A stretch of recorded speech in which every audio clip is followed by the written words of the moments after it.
Top quality और consistent performance के लिए सिर्फ सिल्वर पंप नाम याद रखना।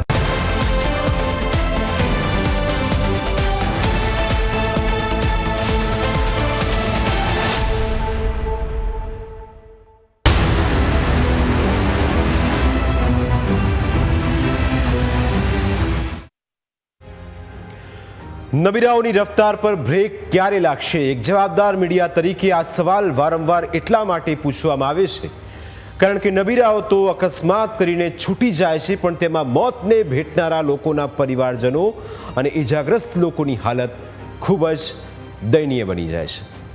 તેમને સંવેદના આપનારું કોઈ જ નથી હોતું, તેમની સહાય કરનારું કોઈ નથી હોતું. એટલું જ નહીં, અકસ્માતમાં માણસના શરીરની સાથે તેના સપના પણ ચકના ચૂર થઈ જાય છે. શરીર પર લાગેલા ઘા તો સિવાય જાય છે, પણ સપનાઓ પર લાગેલા ઘા સીવી શકાતા નથી.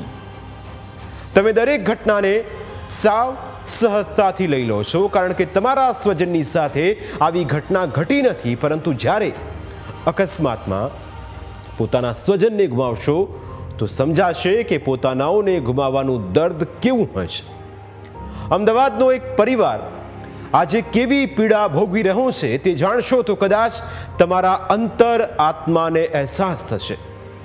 એક પિતાની આંખોમાંથી આંસુ સુકાતા નથી. દ્રશ્યોમાં તમે જેને જોઈ રહ્યા છો તે આંદ્રે રાહુલ ભાટિયાના પિતા છે. તે સતત રડી રહ્યા છે કારણ કે પોલીસ પુત્રના પાપના કારણે દીકરો રાહુલ જીવન મરણ વચ્ચે ઝોલા ખાઈ રહ્યો છે. આ એ પિતા છે જે પહેલા રાહુલના સપના પૂરા થતા નરી આંખે જોઈ શકતા હતા, પરંતુ તેમની આંખોમાંથી વહેતા આંસુમાં આ સપના ધૂંધળા થઈને વહી રહ્યા છે. સિસ્ટમમાં રહેલા સાહેબો, અમને ચોક્કસ એ વાતનો ખ્યાલ છે કે તમે આંદ્રેને નથી ઓળખતા કારણ કે તમે દરેક ઘટનાને સાવ સહજતાથી લઈ લો છો.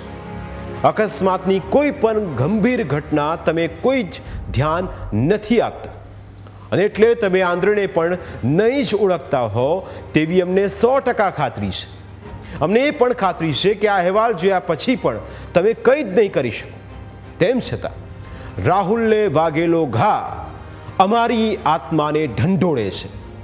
અપોલો હોસ્પિટલમાં દાખલ રાહુલનો ઘા અમને સિસ્ટમ સામે સવાલ કરવા મજબૂર કરી રહ્યો છે.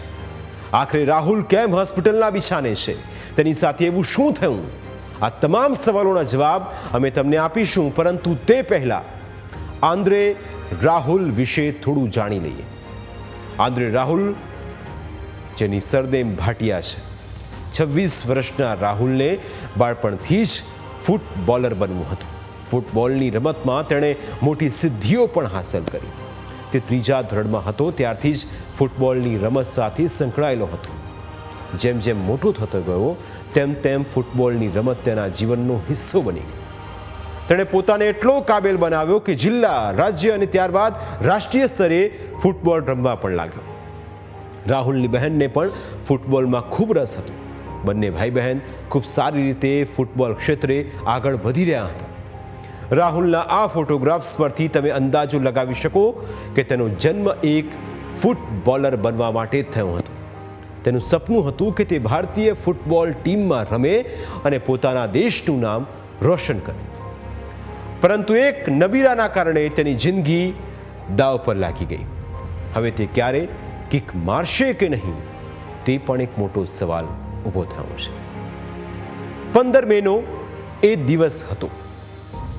ફૂટબોલ મેચની જીત બાદ તે પોતાની ટીમ અને કોચ સાથે જમવા ગયો હતો. પાર્ટી પૂર્ણ થયા બાદ બધા છૂટા પડ્યા.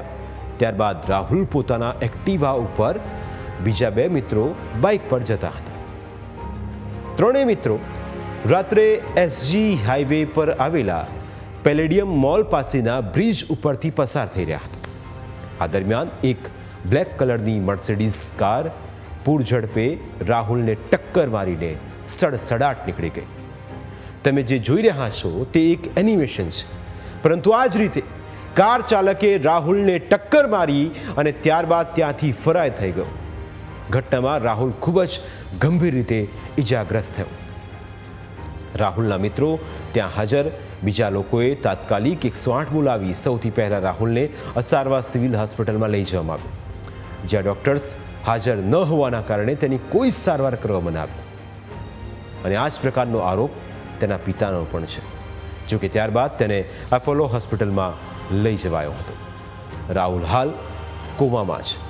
તે હવે ક્યારે ફૂટબોલને કિક મારી શકશે કે નહીં તે કહેવું પણ મુશ્કેલ છે. જે પરિવાર ખુશખુશાલ જિંદગી જીવી રહ્યો હતો તેમાં સન્નાટો છવાઈ ગયો છે. પરિવાર પર આભ તૂટી પડ્યું હોય તેવી સ્થિતિ છે. રાહુલ જલ્દી કોમામાંથી બહાર આવે અને ફરીથી હરતો ફરતો થાય તે જોવા માટે પરિવાર ભગવાનને પ્રાર્થના કરી રહ્યો છે.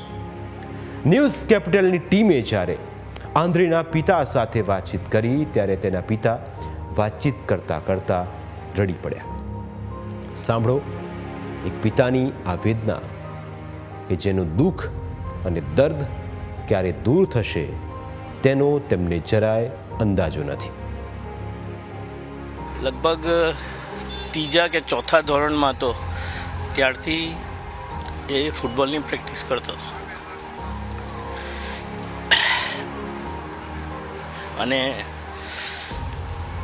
જે લેવલ ઉપર એને જે પહોંચ્યો છે એ લેવલમાં આખું ફેમિલી મેમ્બર બધાનો હાથ છે કે બંને ભાઈ બહેન મતલબ આગળ આવે ને વ્યવસ્થિત રીતે કંઈક બને લાઈફમાં. તો એ જ અમે ઈચ્છતા હતા અને હકીકતમાં એણે એટલું આગળ ફૂટબોલ રમ્યો છે કે બધાનું મતલબ નામ એ કર્યું આગળ, પણ એક પલે બધું નષ્ટ કરી કાઢ્યા. એક તરફ રાહુલ જીવન મરણ વચ્ચે ઝોલા ખાઈ રહ્યો છે. છેલ્લા 20 દિવસથી તે આઈસીયુમાં છે અને હજુ પણ તે કોમામાં છે. પરિવાર ભાંગી પડ્યો છે. પરિવારની હાલત ખૂબ જ કફોડી બની ગઈ છે. બીજી તરફ મર્સિડીઝ કારથી આંદ્રેને ટક્કર મારનારને પકડવામાં પોલીસને 8 દિવસનો સમય લાગી ગયો. સામાન્ય રીતે ગણતરીના કલાકોમાં જ આરોપી ઝડપાઈ જાય, પરંતુ આ કેસમાં આરોપી વિજય રબારી અમદાવાદ ગ્રામ્ય પોલીસમાં ફરજ બજાવતા પોલીસ કર્મીનો નવીરો છે. તે પોતે ધોળકાનો રહેવાસી છે અને ગત માર્ચ મહિનામાં જ કોઈ બીજા પાસેથી કાર ખરીદી હતી. વિજયભાઈ વાઘજીભાઈ પોતે જ ગાડી ચલાવતા હતા એ વાતનો પુરાવા માટે CDR SDR કરી અને એનું લોકેશન કાઢી ત્યારબાદ જ એમની ધરપકડ કરવાની મારી સૂચના હતી. એટલા માટે થઈ અને વિજયભાઈ વાઘજીભાઈનું CDR દ્વારા લોકેશન મેળવવામાં આવ્યું અને ગાડી પણ એમને વેચેલી હતી. આ બધી જ તપાસના અંતે આજરોજ એમની ધરપકડ કરવામાં આવી છે. ઘટનામાં આરોપી વિજયની નામ પૂરતી ધરપકડ થઈ અને ત્યારબાદ જામીન પર છૂટી પણ ગયો, કારણ કે તે પોલીસનો પુત્ર છે, સિસ્ટમનો ખાસ માણસ છે. એટલે ગુનો આચરવા છતાં તેને સારી રીતે ટ્રીટ કરવામાં આવ્યો. જ્યારે ઇજાગ્રસ્ત રાહુલના પરિવારને આપણી સિસ્ટમે રજડતો મૂકી દીધો. રાહુલના પિતાનું કહેવું છે કે પોલીસ તેમને કોઈ પણ પ્રકારનો સાથ સહકાર નથી આપી રહી, જેના પરથી તેમને લાગી રહ્યું છે કે આ કેસ રફે દફે થઈ જશે. જો કે દીકરાને ન્યાય મળે તે માટે તેઓ 2 હાથ જોડીને સિસ્ટમને આજીજી કરી રહ્યા છે. તેમનું કહેવું છે કે આવા નબીરાઓ બીજા અકસ્માત ન સર્જે તે માટે સિસ્ટમે પગલાં લેવા જોઈએ. પોલીસ તરફથી અમને એક કશું બી સપોર્ટ નથી. અમે જ્યારે પણ અમે પૂછવા ગયા છે તો ઊંધા સીધા સવાલો કરીને અમને કાઢી મૂકવામાં આવ્યા છે. અને બીજું કે પોલીસનો છોકરો છે એટલે ગમે ત્યારે ગમે તે રીતે કરીને કેસને રફા દફા કરશે એ તો ગેરંટી છે જ. પણ હવે પ્રશાસન અને પોલીસનો તંત્ર શું કરશે એના માટે મારે ખાસ વિનંતી છે કે આગળના ઉપલા અધિકારીઓ આની પાછળ શું કરશે. આખી ઘટનામાં રાહુલને ટક્કર મારનારો નબીરો વિજય રબારી જેલની બહાર છે અને ઇજાગ્રસ્ત રાહુલ હોસ્પિટલની અંદર જિંદગી માટે ઝઝૂમી રહ્યો છે. તેને ક્યારે ભાનમાં આવશે તેનું પણ કંઈ નક્કી નથી. એક નેશનલ લેવલનો ફૂટબોલર હવે ગોલ કરી શકશે કે નહીં તે પણ એક મોટો પ્રશ્ન છે. અમે આશા રાખીએ કે મારી આ વિશેષ રજૂઆતને નિહાળ્યા બાદ તંત્ર જાગશે અને આવી ઘટનાઓ ફરી ન બને તે માટે નવીરાઓ સામે કડકમાંથી કડક કાર્યવાહી કરશે. કારણ કે એક પોલીસ પુત્રના કારણે, એક પોલીસના દીકરાના કારણે એક વ્યક્તિનો દીકરો આજે કોમામાં છે. તે જીવશે કે પછી તેની જિંદગી ફેલ થઈ જશે તેની પરિવારને કોઈ જ ખબર નથી. તેના સપનાઓ, તેના અરમાનો અત્યારે આઈસીયુમાં શ્વાસ લઈ રહ્યા છે. આ શ્વાસ કેટલા દિવસ ચાલશે તેનો પણ કોઈને અંદાજો નથી. કદાચ આ જ પ્રકારની ઘટનાઓ અટકે તો આવા દેશને સન્માન અપાવનારા દીકરાઓ જીવી શકશે અને પોતાના સપના પણ સાકાર કરી શકશે.